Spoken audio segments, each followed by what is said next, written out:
Hey guys, what's up and welcome back to Toe Tags Metal Reviews, and today we are starting something special for you guys. As you may already know, throughout the year we've been dropping anniversary reviews for albums celebrating their anniversaries this year, and to celebrate the week leading up to Halloween, we are going to give you 7 reviews of black metal albums celebrating their anniversaries in 2024. And that's going to start with In the Nightside Eclipse by Emperor.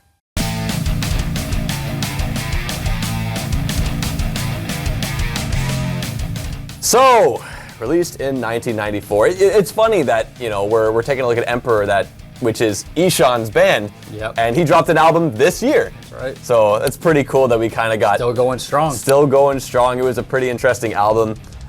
So I've never actually really checked out Emperor much before, even though I really do like Ishan's solo work.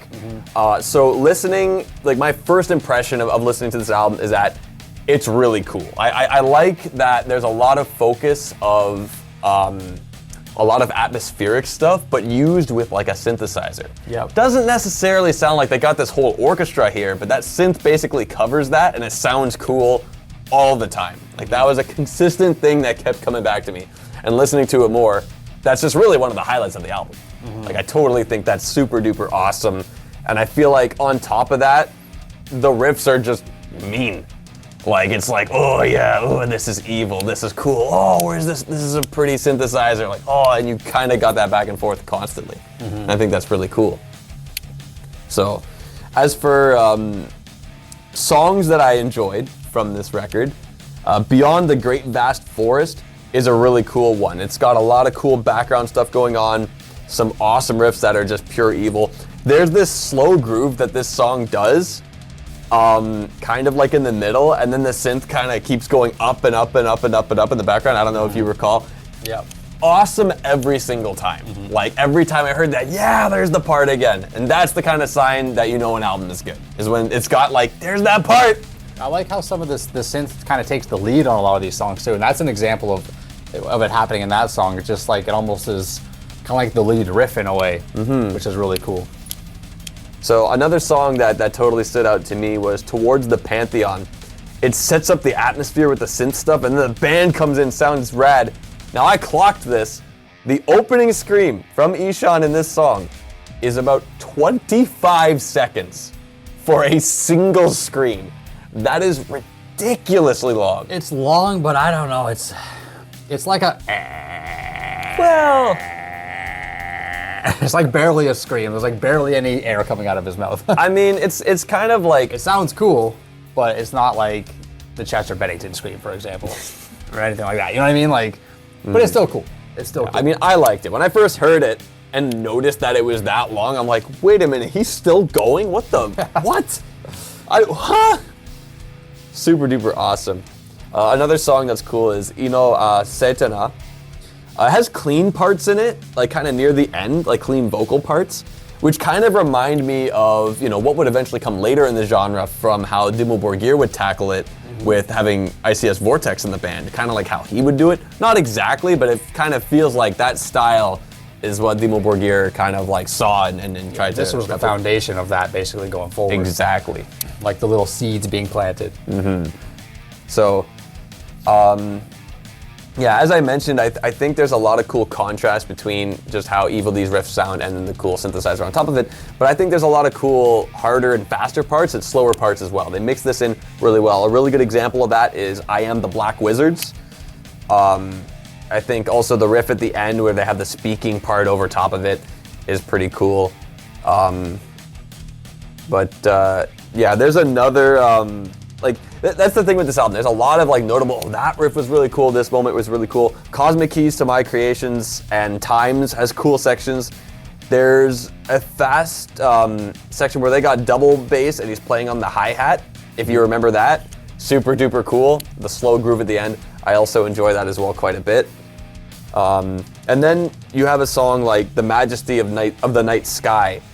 It's more synth heavy in the second half, and it's really pretty. I think that's a good example of a pace breaker in this album as well.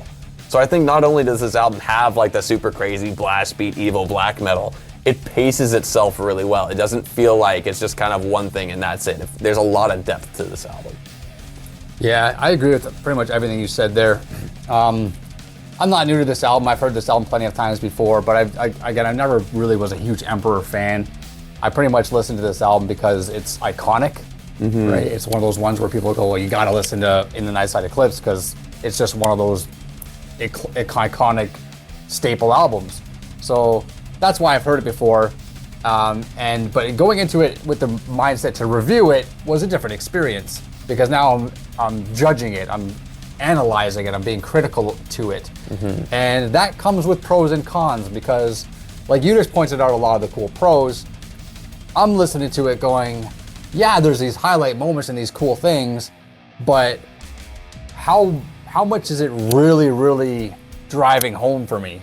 And I'm kind of like in this yes and no kind of camp, a bit of a yin yang, a bit of a flippity floppity kind of mood over it. Just to get a couple interesting facts maybe, I just want to say a couple things. So the bass on the album is performed by Chort, but tracks 4 and 8 are credited to Mortis. His name is Havard Elfson, who was actually the original bass player for this band, but left before they started recording this band. But I just thought it was interesting that they kept his songs and put them in here. So that's Cosmic Keys to the Creations of End Times and I Am the Black Wizards. By the way, on Spotify, the track listing is actually not accurate because they combined track 1 and 2 into one track. So on the original album, track 1 is just intro, and it's 51 seconds long. And for me, this is like, so when I rate tracks, I rate intro and interlude tracks differently than I rate actual songs. They have kind of a different rating method just to make it more fair. And it's actually one of the best parts of this album. I really like it as an intro track. I think it builds atmosphere while creating a sense of mystery. And it's like you're not quite sure what it is you're hearing, but it just sounds terrifying. And the musical pattern just kind of repeats, but you can't help but feel like something dangerous is closing in. And it just really gave me a sense of something. It made me feel something. I was like, this is really working. Like, oh my God. Yeah. And it's kind of repetitive the way it happens, but it's not too long. It's just really well done. I feel like the album art kind of gives that kind of vibe. Like, it's like, It you does. really got to look at it to see what's going on, but it's like there's something evil here. You got this purple, like, oh, there's a castle over there. There's guys over here, like, oh, there's something Evil, going on. sinister, mysterious. Yeah, it really has that vibe to it. And then, yeah, it leads into the Infinity of Thoughts, which is, just a cool song in and of itself. Most of my notes have to do with the synth. I just really like the way it was used on this album. And, there was some mentions from other black metal musicians around the time who were saying things like keyboards and pianos don't belong in black metal and things like this. And I'm really glad Emperor stuck to their guns and, used it and put it out there because it sets them apart. It gives them a bit of personality. And I think it kind of, like we mentioned earlier, planted some seeds and kind of set a tone and a standard of where this genre could possibly go into the future. And I really love the fact that this album just stuck to its guns and really did that. So, awesome for that. The Burning Shadows of Silence, track number 3, was a standout track for me. I really like the guitar leads on this track. There's a spot in the bridge where the snare switches between the upbeat and the downbeat. I thought that was really cool. And again, just complimenting the synth on this track as well. Let's see, where else? Track number 5, Beyond the Great Vast Forest. You already mentioned stuff about this song. We kind of touched about how the synth leads almost sound like, or the synth parts almost sound like a lead, and they kind of stand out. One cool thing about this song is they go into almost like a little bit of a punk beat in the third act. Like, it's not exactly a punk beat, but it's similar to that, and I thought that was cool. The fact that it just kind of switches up from the other stuff that they're doing on the album. It stands out. It sounds unique in the context of the whole album. So thumbs up for that as well. And the Majesty of the Night Sky. So when I'm listening to this, as somebody who's a Cradle of Filth fan and has been for a long time, probably my favorite band, I get a sense that Danny Filth was very influenced and inspired by this album, specifically from this song, track number 7, The Majesty of the Night Sky. And it's mostly because of its arrangement and its use of synth, how it's used. So in the middle of the song, it kind of goes quiet and you hear this cool like howling wind, and then the drums kick in and the synth has this like wisping sound. Then the lyrics come in, but it's like a poetic talking type of thing. It's just, these are things that Cradle of Filth, they kind of did it before, but after this, they started doing it in this way, right? And I feel like it really maybe, I don't want to say they copied, or maybe I could be wrong. Maybe they weren't influenced by it. Maybe it was just part of the genre people were talking back then. I don't know. But I got reminded a lot about that, about the Cradle of Filth stuff when I was listening to this. And I just want to give this album even more credit for kind of planting seeds and possibly setting trends and inspiring future black metal bands and musicians to do great things. And then last but not least, the last song I want to talk about is Ino a Satana, which translates to Hymn to Satan. The drum intro on this song is wicked. Probably the highlight of the album for me. And I love during the bridge, they kind of kick into overdrive and they kind of just amp everything up. I thought that was really cool. So that's definitely the highlight track for me.